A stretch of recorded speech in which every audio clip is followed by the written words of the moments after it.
Hello again. Here's another day. So I looked up what a paper chase was because I was a bit confused when the book first started talking about a paper chase. I didn't know what it was. So it isn't a game, and it was kind of like what I guessed, where the first person goes out and they're the fox or the hare. I guess the hare. Another name for it I found was hare and hounds. So they're the rabbit that's being chased, and they have like a bag of paper or something, and they leave behind a trail of paper. And then after some time, it didn't give a specific time, then the rest of the people that are playing the game, they take off and they follow the trail of paper. And so it is kind of like an old-fashioned hunt on horseback, like they used to have it. And the interesting thing was they mentioned how the wind can take the paper, so sometimes it's trickier. So if the hare reaches the end point first, then they win, and then they can kind of pick the next person to be the hare, or they just are the winner of the game. You also play again, and then if the hounds find the hare and tag them, then the hounds win. So I thought that kind of sounded like a pretty fun game.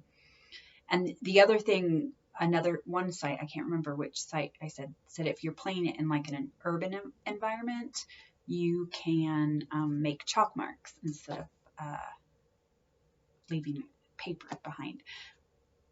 Then the wind wouldn't be able to carry the chalk marks away, but it could make it interesting because I would think it would take longer to make chalk marks, and so it might be easier for the hounds to catch up. But I thought that sounded like a fun game. I don't know. So we're going to read our next chapter now in the Railway Children. It's chapter 12, and it's called What Bobbie Brought Home. Oh, look up. Speak to me. Oh, right, because what had happened before?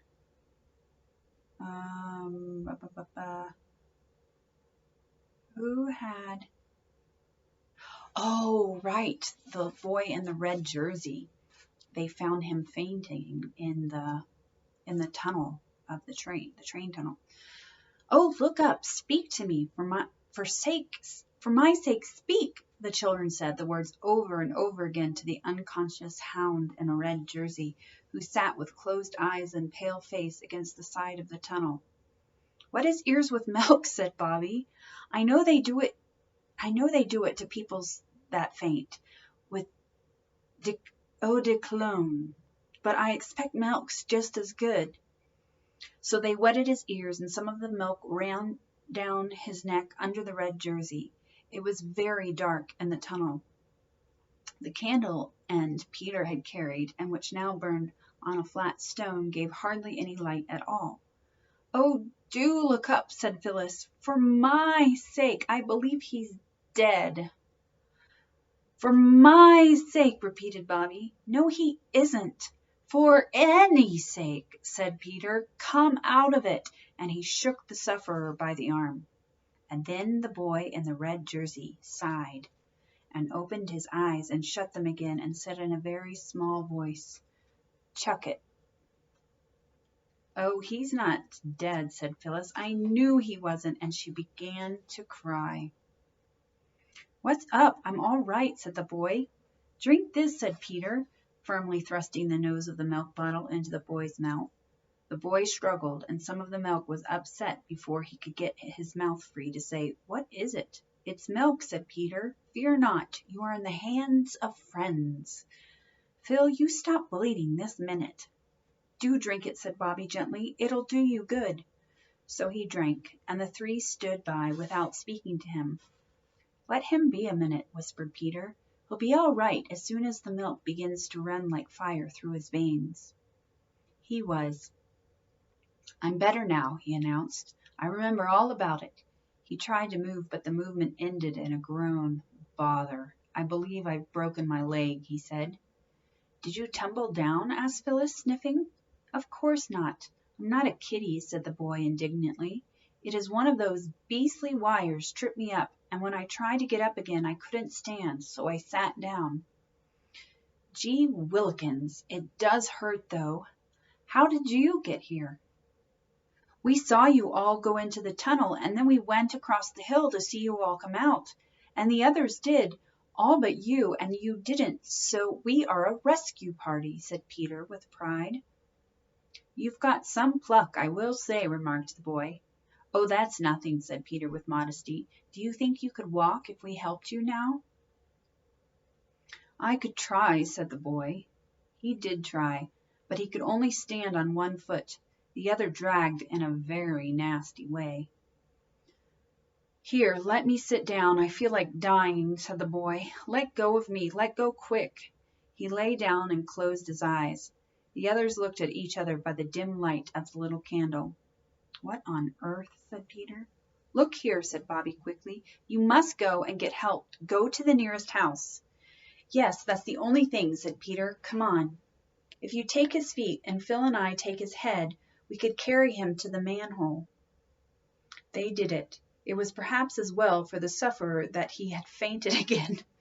Now, said Bobbie, I'll stay with him. You take the longest bit of candle, and oh, be quick, for this bit won't burn long. I don't think Mother would like me leaving you, said Peter doubtfully. Let me stay and you and Phil go. No, no, said Bobbie. You and Phil go, and lend me your knife. I'll try to get his boot off before he wakes up again. I hope it's right what we're doing, said Peter. Of course it's right, said Bobbie impatiently. What else would you do? Leave him here all alone because it's dark? Nonsense. Hurry up, that's all. So they hurried up. Bobbie watched their dark figures and the little light of the little candle with an odd feeling of having come to the end of everything. She knew now, she thought, what nuns who were bricked up alive in convent walls felt like. Suddenly she gave herself a little shake. Don't be a silly little girl, she said. She was always very angry when anyone called her a little girl, even if the adjective that went first was not silly, but nice or good or clever. And it was only when she was very angry with herself that she allowed Roberta to use that expression to Bobbie. She fixed the little candle end on a broken brick near the red jerseyed boy's feet. Then she opened Peter's knife. It was always hard to manage. A halfpenny was generally needed to get it open at all. This time Bobbie somehow got it open with her thumbnail. She broke the nail, and it hurt horribly. Then she cut the boy's bootlace and got the boot off. She tried to pull off his stocking, but his leg was dreadfully swollen, and it did not seem to be the proper shape. So she cut the stocking down very slowly and carefully. It was a brown knitted stocking, and she wondered who had knitted it, and whether it was the boy's mother, and whether she was feeling anxious about him, and how she would feel when he was brought home with his leg broken. When Bobbie had got the stocking off and saw the poor leg, she felt as though the tunnel was growing darker, and the ground felt unsteady, and nothing seemed quite real. Silly little girl, said Roberta to Bobbie, and felt better. The poor leg, she told herself. It ought to have a cushion. Oh, wait, I didn't read that right. It's not I thought that was the boy talking. It's not. Let me try that again. The poor leg, she told herself. It ought to have a cushion. She remembered the day when she and Phyllis had torn up the red flannel petticoats to make danger signals to stop the train and prevent an accident. Her flannel petticoat today was white, but it would be quite as soft as a red one. So she took it off.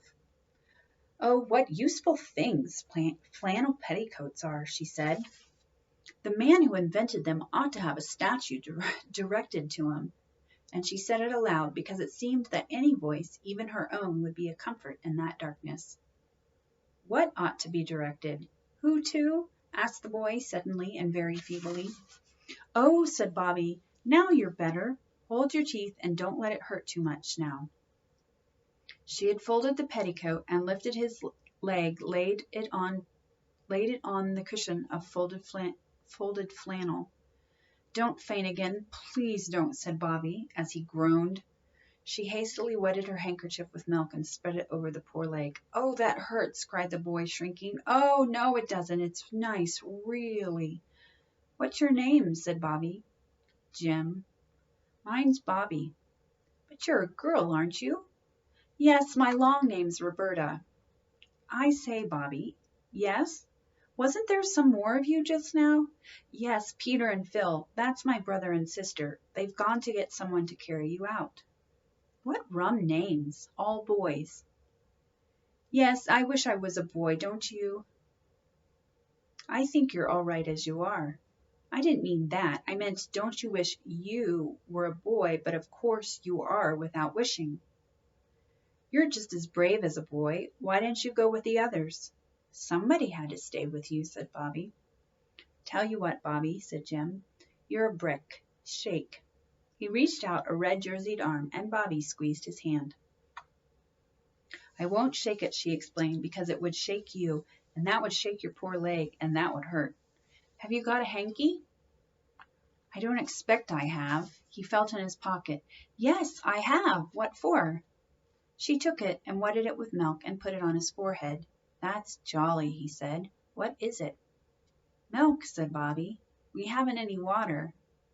"You're a jolly good little nurse," said Jim. "I do it for mothers sometimes," said Bobbie. "Not milk, of course, but scent or vinegar and water. I say, I must put the candle out now, because there mayn't be enough of the other one to get you out by." "By George," said he, "you think of everything." Bobbie blew. Out went the candle. You have no idea how black velvety the darkness was. "I say, Bobbie," said a voice through the blackness, "aren't you afraid of the dark?" Not very, that is." "Let's hold hands," said the boy, and it was really rather good of him, because he was like most boys of his age and hated all material tokens of affection, such as kissing and holding hands. He called all such things pawings and detested them. The darkness was more bearable to Bobbie now that her hand was held in the large rough hand of the red-jerseyed sufferer, and he, holding her little smooth hot paw, was surprised to find that he did not mind it so much as he expected. She tried to talk, to amuse him and to take his mind off his sufferings, but it is very difficult to go on talking in the dark, and presently they found themselves in a silence, only broken now and then by a "You all right, Bobbie?" or an "I'm afraid it's hurting you most awfully, Jim. I am so sorry." And it was very cold. Peter and Phyllis tramped down the long way of the tunnel towards daylight, the candle grease dripping over Peter's fingers. There were no accidents, unless you count Phyllis's catching her frock on a wire and tearing a long jagged slit in it and tripping over her bootlace when it came undone, or going down signal box, or going down on her hands and knees, all four of which were grazed. "There's no end to this tunnel," said Phyllis, and it did seem very, very long. "Stick to it," said Peter. "Everything has an end, and you get to it if you only keep on." Which is quite true, if you come to think of it, and a useful thing to remember in seasons of trouble, such as measles, arithmetic, impositions, and those times when you are in disgrace and feel as though no one would ever love you again, and you could never again love anybody. "Hooray!" said Peter suddenly. "There's the end of the tunnel. Looks just like a pinhole in a bit of black paper, doesn't it?" The pinhole got larger. Blue lights lay along the sides of the tunnel. The children could see the gravel way that lay in front of them. The air grew warmer and sweeter. Another 20 steps, and they were out in the good, glad sunshine with the green trees on both sides. Phyllis drew in a long breath. "I'll never go into a tunnel again as long as I live," she said. "Not if there are 20, 100, 1,000 million hounds inside with red jerseys and their legs broken." "Don't be a silly cuckoo," said Peter, as usual. "You'd have to." "I think it was very brave and good of me," said Phyllis. Not it," said Peter. "You didn't go because you were brave. but because Bobbie and I aren't skunks. Now, where's the nearest house, I wonder? You can't see anything here for the trees." "There's a roof over there," said Phyllis, pointing down the line. "That's the signal box," said Peter. "And you know you're not allowed to speak to signalmen on duty. It's wrong." "I'm not near so afraid of doing wrong as I was of going into that tunnel," said Phyllis. "Come on," and she started to run along the line, so Peter ran too.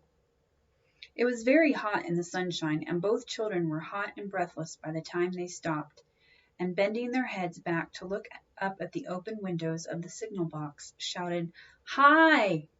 as loud as their breathless state allowed, but no one answered. The signal box stood quiet as an empty nursery, and the handrail of its steps was hot to the hands of the children as they climbed softly up. They peeped in at the open door. The signalman was sitting on a chair tilted back against the wall. His head leaned sideways, and his mouth was open. He was fast asleep. "My hat!" cried Peter. "Wake up!" And he cried it in a terrible voice, for he knew that if a signalman sleeps on duty, he risks losing his situation, let alone all the other dreadful risks to trains which expect him to tell them when it is safe for them to go their ways. The signalman never moved. Then Peter sprang to him and shook him, and slowly, yawning and stretching, the man awoke. But the moment he was awake, he leapt to his feet, put his hands to his head, like a mad maniac, as Phyllis said afterwards, and shouted, "Oh, my heavens, what o'clock?" 12:13, said Peter, and indeed it was by the white-faced, round-faced clock on the wall of the signal box. The man looked at the clock, sprang to the levers, and wrenched them this way and that. An electric bell tinged, the wires and cranks creaked, and the man threw himself into a chair. He was very pale, and the sweat stood on his forehead, like large dewdrops on a white cabbage, as Phyllis remarked later. He was trembling, too. The children could see his big hairy hands shake from side to side, with quite extra-sized trembles, to use the subsequent words of Peter. He drew long breaths, then suddenly he cried, "Oh, thank God you come in when you did. Oh, thank God."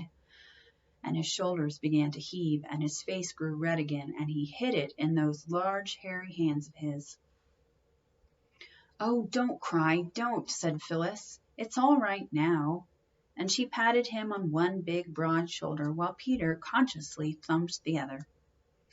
But the signalman seemed quite broken down, and the children had to pat him and thump him for quite a long time before he found his handkerchief, a red one with mauve and white horseshoes on it, and mopped his face and spoke. During this patting and thumping interval, a train thundered by. "I'm downright shamed, that I am," were the words of the big signalman when he had stopped crying, sniveling like a kid. Then suddenly he seemed to get cross. "And what was you doing up here anyway?" he said. You know it ain't allowed." "Yes," said Phyllis. "We knew it was wrong, but I wasn't afraid of doing wrong, and so it turned out right. You aren't sorry we came?" "Lord love you, if you hadn't a come," he stopped and then went on, "it's a disgrace, so it is, sleeping on duty. If it was to come to be known, even as it is, when no harm's come of it." "It won't come to be known," said Peter. "We aren't sneaks." "All the same, you oughtn't to sleep on duty. It's dangerous." "Tell me something I don't know," said the man. "But I can't help it. I know well enough just how it'd be. But I couldn't get off. They couldn't get no one to take on my duty. I tell you, I ain't had 10 minutes sleep in this last 5 days. My little chap's ill, pneumonia, the doctor says, and there's no one but me and his little sister to do for him. That's where it is. The gal must have her sleep. Dangerous? Yes, I believe you. Now go and split on me if you like." "Of course we won't," said Peter indignantly, but Phyllis ignored the whole of the signalman's speech except the first 6 words. "You asked us," she said, "to tell you something you don't know. Well, I will. There's a boy in the tunnel over there with a red jersey and his leg broken." "What did he want to go into the bloomin' tunnel for then?" said the man. "Don't you be so cross," said Phyllis kindly. "We haven't done anything wrong except coming and waking you up, and that was right as it happens." Then Peter told how the boy came to be in the tunnel. "Well," said the man, "I don't see as I can do anything. I can't leave the box." "You might tell us where to go after someone who isn't in a box, though," said Phyllis. "There's Britton Farm over yonder, where you see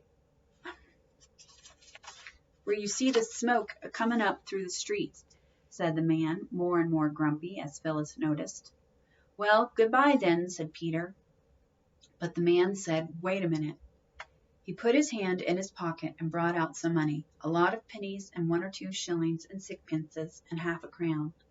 He picked out 2 shillings and held them out. "Here," he said, "I'll give you this to hold your tongues about what's taken place today." There was a short, unpleasant pause. Then, "You are a nasty man, though, aren't you?" said Phyllis. Peter took a step forward and knocked the man's hand up so that the shillings leapt out of it and rolled on the floor. "If anything could make me sneak, that would," he said. "Come, Phil," and marched out of the signal box with flaming cheeks. Phyllis hesitated. Then she took the hand, still held out stupidly, that the shillings had been in. "I forgive you," she said, "even if Peter doesn't. You're not in your proper senses, or you'd never have done that. I know want of sleep sends people mad. Mother told me.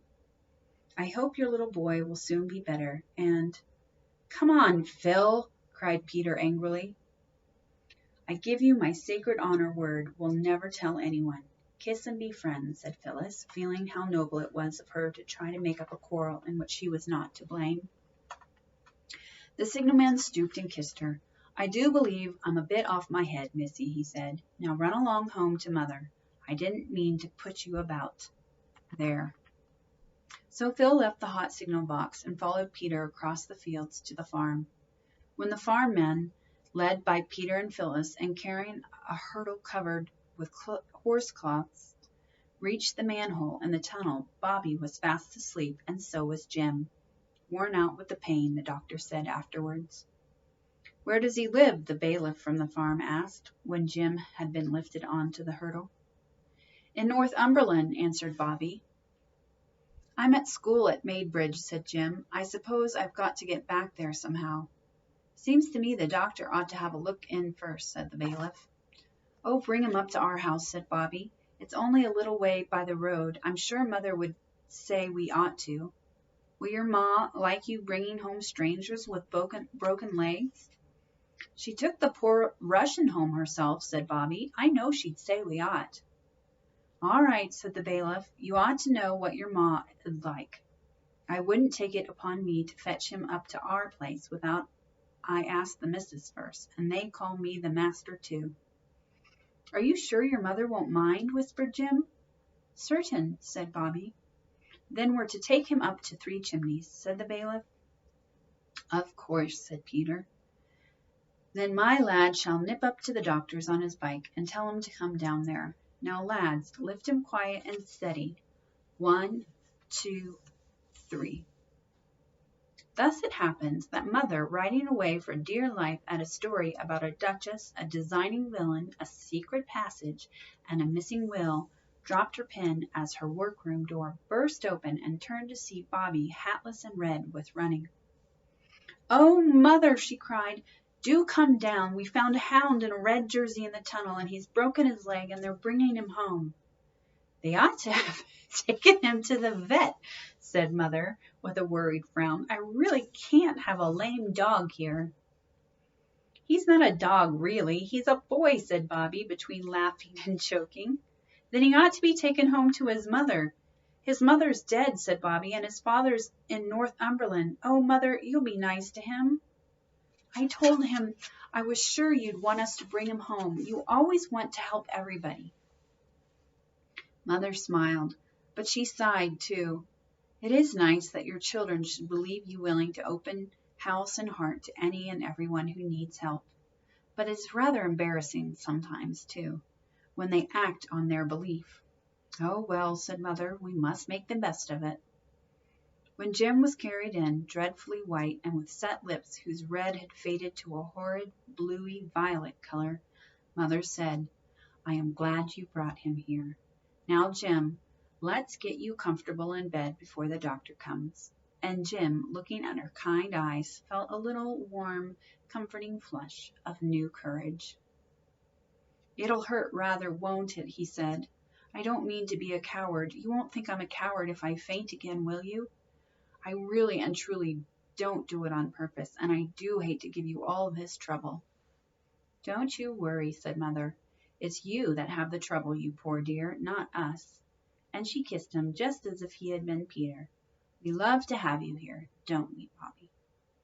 Yes, said Bobbie, and she saw by her mother's face how right she had been to bring home the wounded hound in the red jersey. The end of the chapter. And the next chapter is called The Hound's Grandfather. Ooh, I just had a guess. Or I'm wondering if maybe the hound's grandfather is the old gentleman. We'll see. Because then there would be a connection. And that would be a nice connection. We'll see if we're right next time. All right. Bye.